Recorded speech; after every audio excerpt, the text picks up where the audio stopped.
ഷൈൻ ടോം ചാക്കോ. ക്ലാസ്സിൽ പ്രസന്റ് പിടിക്കുന്ന പോലെ ഷൈൻ ടോം ചാക്കോ.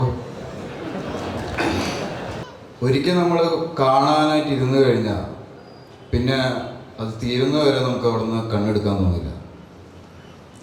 കുഞ്ഞായിരിക്കുമ്പോഴത്തെ കാര്യമായിട്ട് പറയണം.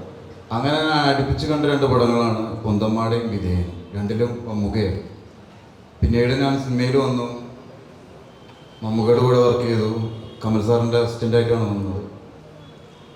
അപ്പോൾ മമ്മൂക്ക പറഞ്ഞ കാര്യമുണ്ട്, ഒരു നടൻ ഒരു ബിഗ് ബഡ്ജറ്റ് പടം ചെയ്ത് കഴിഞ്ഞാൽ അതോടൊപ്പം തന്നെ ലോ ബഡ്ജറ്റ് പടങ്ങളും ചെയ്യണം. അതായത് നമ്മൾ 50 കോടിയുടെ പടം ചെയ്തു, അത് കഴിഞ്ഞ് 55 കോടിയുടെ, പിന്നെ 100 കോടിയുടെ, 150 കോടിയുടെ. അങ്ങനെയല്ല ഒരു ആക്ടർ ഉണ്ടാവേണ്ടത്.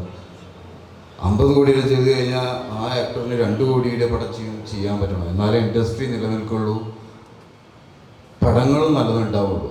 ഇത് ഞാൻ ഉള്ളിൽ വെച്ചിട്ട് ഞാൻ വിജയുടെ അടുത്ത് ചോദിച്ചു, സാറ് ഈ 1 വർഷം ഒരു പടമാണോ നിങ്ങൾ ചെയ്യുന്നത്? അപ്പോൾ പുള്ളി പറഞ്ഞു, ഈ ഒരു പടം ചെയ്തു വരുമ്പോഴേക്കും 1 വർഷമാവും. അല്ല, ചെറിയ ചെറിയ പടങ്ങൾ ചെയ്തുകൂടി, 2 കോടിയിൽ 2.5 കോടിയിൽ. അപ്പം പുള്ളി എൻ്റെ മുഖത്ത് നോക്കി ചിരിച്ചു. എൻ്റെയൊക്കെ ആദ്യത്തെ കേസ് ഉണ്ടായിട്ട് പാസ്പോർട്ടൊക്കെ കോടതിയിൽ വാങ്ങി വെച്ച സമയത്താണ് ചന്ദ്രൻ സാറിൻ്റെ പടം വരുന്നത്. അപ്പം അന്ന് പടം മോഹവലയം എന്നുള്ള പടം ബഹ്റൈനിൽ ഷൂട്ട് ചെയ്യാൻ. അപ്പോൾ സാറിൻ്റെ പടത്തിന് വേണ്ടിയിട്ടാണ് എന്ന് പറഞ്ഞിട്ടാണ് പാസ്പോർട്ട് ഇങ്ങോട്ട് വാങ്ങിയെടുത്തതേ.